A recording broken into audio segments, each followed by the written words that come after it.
सुप्रभात बच्चों, नमः संस्कृताय। आज हम लोगों को क्या पढ़ना है? राष्ट्रपिता महात्मा गांधी पाठ पढ़ना है। आज क्या है?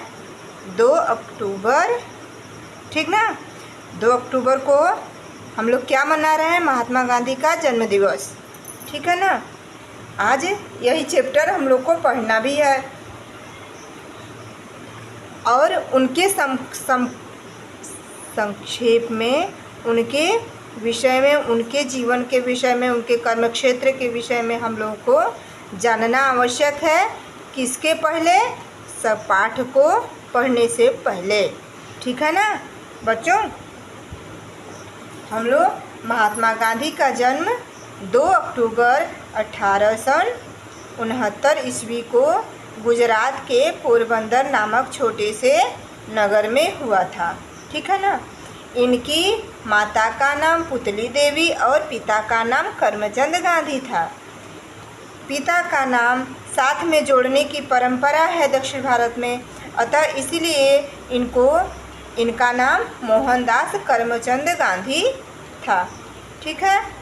इनकी माता बहुत धार्मिक प्रवृत्ति की थी और इसका प्रभाव यह पड़ा कि ये जब उच्च शिक्षा के लिए 1888 ईस्वी में इंग्लैंड गए तो वहाँ इनको कोई भी वहाँ के कल्चर का प्रभाव, उनके संस्कृति का प्रभाव इनके संस्कार पे नहीं पड़ा था, ठीक है? लेकिन वहाँ से यह शिक्षा के लिए अफ्रीका गए थे, दक्षिण अफ्रीका। वहाँ ये भारतीयों के साथ हो रहे अन्याय को देख करके इनका मन बहुत क्लेशित हुआ, बहुत दुखी हुए, क्योंकि वहाँ क्या थी? भारतीयों के साथ वर्ण भेद की व्यवस्था वहाँ थी। भारतीयों को हेय दृष्टि से देखा जाता था। अफ्रीकी स्वयं को श्वेत कहते थे, जबकि वो खुद ब्लैक होते हैं, काले होते हैं, और वह भारतीयों को काला कहते थे, ठीक है? उसके पश्चात ये वहाँ से 1915 ईस्वी में स्वदेश लौट आए, अर्थात भारत आ गए। यहाँ भारत आने के पश्चात इन्होंने अंग्रेजी शासन के विरुद्ध असहयोग आंदोलन 1920 ईस्वी में चलाया था। उसके पश्चात 1930 ईस्वी में सविनय अवज्ञा आंदोलन, जिन्हें नमक आंदोलन भी कहा जाता है, उस नाम से चलाया।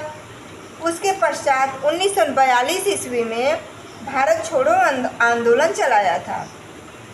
उसके पश्चात 15 अगस्त 1947 ईस्वी को हमारा देश स्वतंत्र हुआ। फिर 30 जनवरी 1948 ईस्वी को महात्मा गांधी की मृत्यु हुई थी। नाथूराम गोडसे के द्वारा हत्या कर दी गई थी उसी के दौरान, ठीक है? आज हम लोग को यह चैप्टर, यही सब बातें हम लोग को पढ़नी है राष्ट्रपिता महात्मा गांधी चैप्टर के माध्यम से, ठीक है ना बच्चों? तो हम लोग पाठ पढ़ें, ध्यान से सभी लोग पढ़िएगा। अपनी पुस्तक में सभी लोग देख करके ही अपनी पुस्तक में पढ़िएगा। बहवो महापुरुषाः स्वजन्मनामुं भारत भुवं समलंचक्रुः। बहुत से महापुरुष अपने जन्म के द्वारा, जन्म से तृतीया विभक्ति एक वचन, अमुम इस भारत भूमि को समलंचक्रुः सुशोभित किया, अर्थात अलंकृत किया।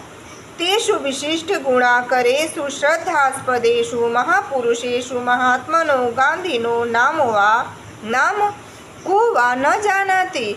अर्थात तेषु, सभी में सप्तमी विभक्ति बहुवचन है।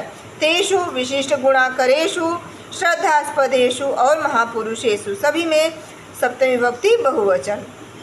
उनमें विशिष्ट गुणों को करने वाले, गुणाकरेषु गुणों को करने वाले, श्रद्धास्पदेषु श्रद्धा में विश्वास रखने वाले, श्रद्धास्पदेषु श्रद्धा में विश्वास रखने वाले, महापुरुषों में महात्मा गांधी के नाम को वा न जानाति, कौन नहीं जानता है? अर्थात सभी लोग उनका नाम जानते हैं। न केवलम भारतवर्षम समग्रं विश्वं तस्य स्वदेशानुरागं प्रसत्यं प्रति सत्याग्रहं मानवमात्रं प्रति तस्य सहज स्नेहमवलोक्य विस्मितमिव तिष्ठति। न केवल भारतवर्ष अपितु समग्र विश्व के समग्र विश्व को, उनके स्वदेश अनुराग को, सत्य के प्रति उनके आग्रह को, मानव मात्र के प्रति उनके सहज स्नेह को देखकर विस्मित मिव आश्चर्यचकित होने के समान उनमें विद्यमान था, विद्यमान है, तिष्ठति विद्यमान है, ठीक है ना, है। क्षीणकायो असौ महापुरुषः प्रस्तरादपि कठोरः रिक्तहस्तोऽपि स्वतपोबलेन आंग्लजाति शासनमकम्पयत्। क्षीणकायो असौ, शरीर से दुर्बल, कायो मीन्स शरीर और क्षीण मीन्स दुबला पतला, असौ यह दुबले पतले शरीर वाले महापुरुष होने पर भी, प्रस्तरदापि क्षीणकाय दुर्बल शरीर वाले महापुरुष, प्रस्तरादपि पाषाण से भी कठोर, रिक्त हस्तोपि खाली हाथ होते हुए भी, स्वतपोबलेन अपने तपोबल के द्वारा, तृतीय विभक्ति एक वचन है यहाँ पर, आंग्ल जाति शासनम कंप्य, आंग्ल जाति को अपने तपोबल से अंग्रेजी शासन को कंपित कर दिया, अर्थात हिला कर रख दिया।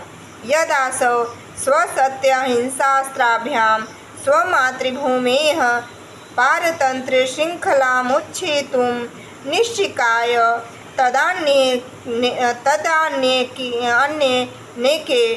संयमाना अब्रुवन्। सत्यहिंसाञ्चानुसृत्य क्वचित् गिरिकानने निर्जने वा प्रदेशे तपश्चरितुं कश्चित् क्षमते, न तु क्रूर कुटिलनीति कला कलुषितैः वैदेशिक शासकैः सह योद्धुं क्षमेत। यदासो, जब इनके द्वारा सत्य और अहिंसा, यहाँ पर असौ जो है यह सत्य, उनके सत्य और अहिंसा दोनों के लिए यह तृतीय विभक्ति द्विवचन का रूप है, ठीक है ना। स्वमातृभूमि है, अपनी मातृभूमि पर, परतंत्र या श्रृंखला, अपनी मातृभूमि पर जो परतंत्रता की जो जंजीर थी, श्रृंखला परतंत्रता की जो जंजीर थी, मुक्षेतुम छुड़ाने के लिए, निश्चित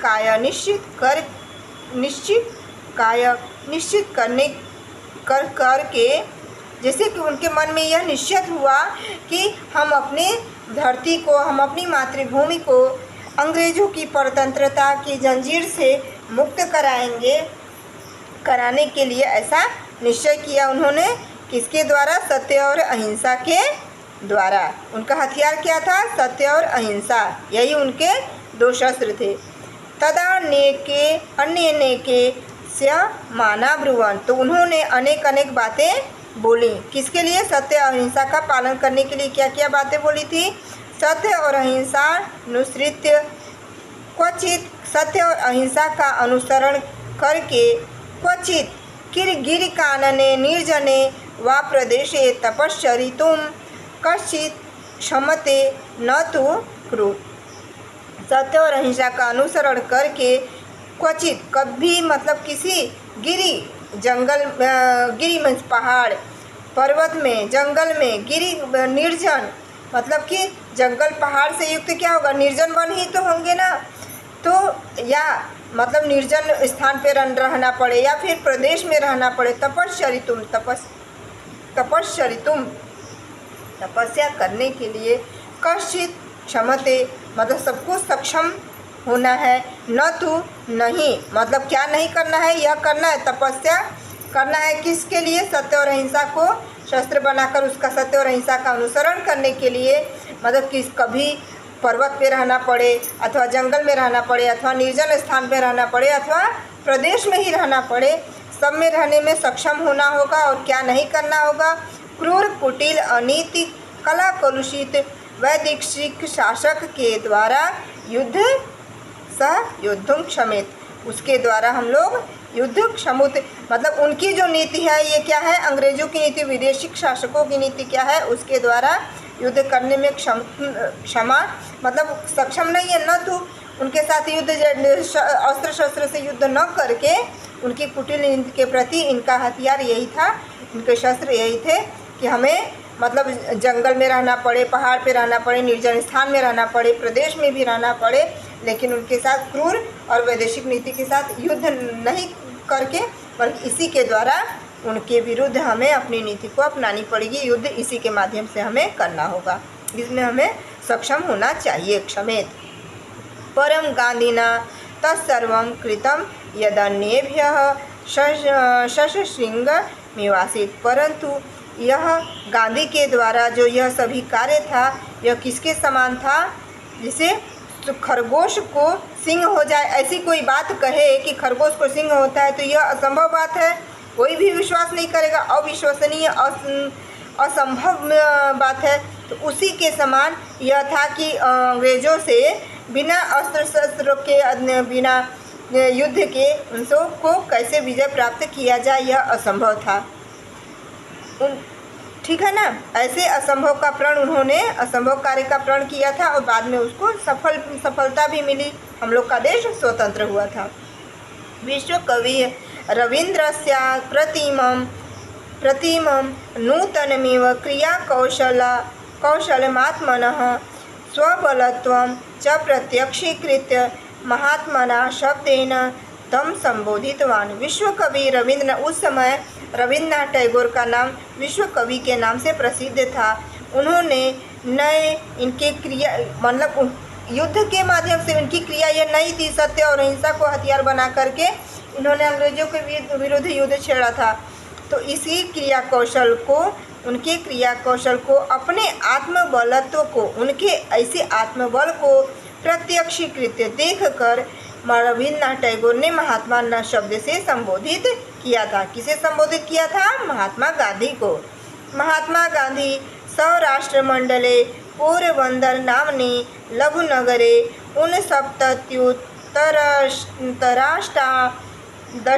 69-तमे ख्रीष्टाब्दे अक्टूबर मासस्य 2 दिनाङ्के स्वजन्मना धरणीतलमलङ्कारत्।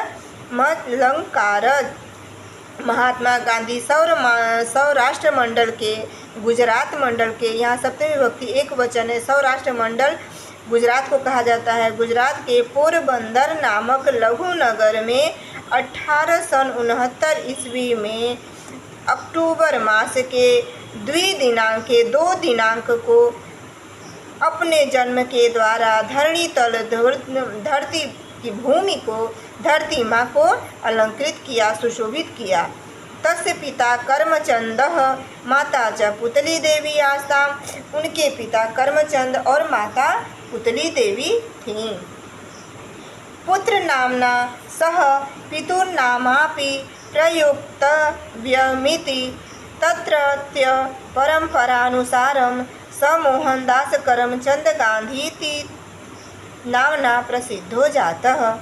पुत्र नामना सह, पिता पुत्र के नाम के साथ पिता का नाम भी युक्त होता है, जोड़ा जाता है। उसी परंपरा के अनुसार उनको मोहनदास करमचंद गांधी के नाम से भी प्रसिद्धि प्राप्त हुई, अर्थात जाना जाता है। ठीक है।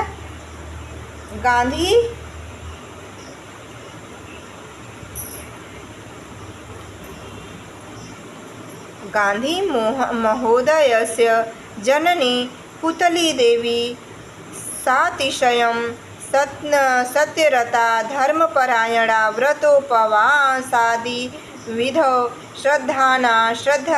श्रद्धेया चासीत्। महात्मा गांधी महोदय की माता, जननी माता पुतली देवी सातिशय अत्यधिक सत्यपरायणा, धर्मपरायणा और व्रत उपवास आदि को में श्रद्धा रखने वाली श्रद्धेया थी। ठीक है। गांधीनः जीवन पद्धत्यां तस्य मातुष्प्रभावः सुस्पष्टं दरीदृश्यते। गांधी के जीवन पद्धति पर उनकी माता का प्रभाव सुस्पष्ट रूप से दिखाई देता है। 88-तमे वर्षे उच्चशिक्षार्थं स इंग्लैंड देशं जगाम। 1888 ईस्वी में उच्च शिक्षा के लिए वह इंग्लैंड देश को गए। प्रस्थान काले जननी मांसादि भक्षणं न कर्तुं मदिरां न स्पर्ष्टुं तमनुशास्ति स्म। प्रस्थान के समय उनकी माता ने मांसादि भक्षण के लिए मना किया। मदिरा पान को स्पर्श करने के लिए भी उनकी माता ने मना किया कि उस पर तमनुशास्ति स्म, अपने आप पर नियंत्रण रखना, इसको स्पर्श भी मत करना। महात्मा गांधी मातुः शिक्षामनुसरन्नेव तत्र शिक्षां जग्राह। महात्मा गांधी भी माता की शिक्षा का अनुसरण करते हुए वहाँ शिक्षा ग्रहण किए। अधिवक्तृपाधिनात्मान अलंकृत्य स्वदेशं प्रत्याजगाम। उसके पश्चात वह वहाँ से उच्च शिक्षा की उपाधि को ग्रहण करके अलंकृत होकर स्वदेशम प्रत्याजगाम, अपने देश को वापस आ गए। ठीक है ना। इसके पश्चात यहाँ तक अब हम लोग को शिक्षा ग्रहण करके अब वापस आ गए। अब आगे की कक्षा हम लोग अगली वीडियो में पढ़ेंगे बच्चों। इतना आप लोग पढ़ लीजिएगा। इतना सभी को समझ में आया ना बच्चों? कोई किसी को भी कहीं प्रॉब्लम होगी तो आप लोग पुनः व्हाट्सएप पर कमेंट के द्वारा अथवा यूट्यूब पर ही कमेंट के माध्यम से आप लोग पूछ सकते हैं। और अच्छा लगे तो लाइक और सब्सक्राइब कीजिएगा, बेल आइकन को दबाइएगा, जिससे कि कोई वीडियो जब अपलोड हो तो आप लोगों पे नोटिफिकेशन चला जाए। ठीक है बच्चों। नमः संस्कृताय, सुप्रभात, धन्यवाद।